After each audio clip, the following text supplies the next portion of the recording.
केंद्र सरकार ने वंदे मातरम को लेकर नए दिशा निर्देश जारी किए हैं। अब सरकारी कार्यक्रमों, स्कूलों और कई महत्वपूर्ण आयोजनों में वंदे मातरम बजना अनिवार्य होगा। वहीं वंदे मातरम की अनिवार्यता को लेकर सियासत गर्म हो गई है। स्कूली शिक्षा मंत्री राव उदय प्रताप सिंह ने कहा है कि यह निर्णय बहुत पहले हो जाना चाहिए था।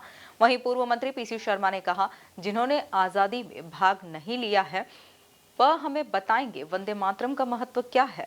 मदरसों में हमेशा वंदे मातरम गाया जाता है। देखिए एक खास रिपोर्ट। मुझे लगता है ये शुभ दिन बहुत विलंब से आया।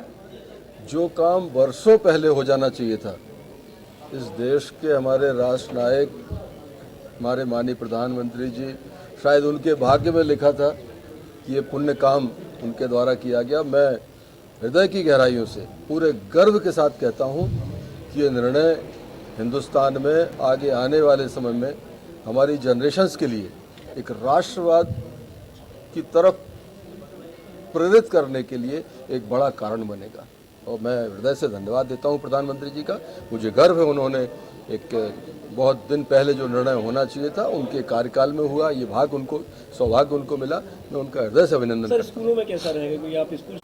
वंदे मातरम भारत की आज़ादी का वो गीत है जिसको जेल जाते समय, अंग्रेज़ों की जेल जाते समय, अंग्रेज़ों की गोली खाते समय जो आंदोलन होता था उसमें वंदे मातरम बोला जाता था।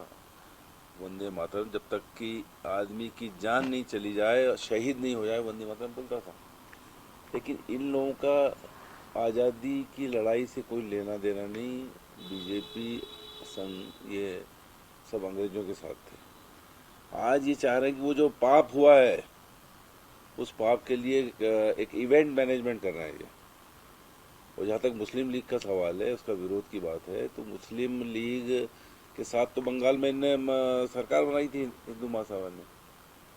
और कांग्रेस का कोई कार्यक्रम हो, देश का कोई कार्यक्रम हो, राष्ट्र, इन सब में वंदे मातरम हमेशा बजा गया, कभी उसमें कोताही नहीं बरती गई। अब तो जिससे राजनीति करते हैं लोग मदरसे, वहाँ तक बचते हैं।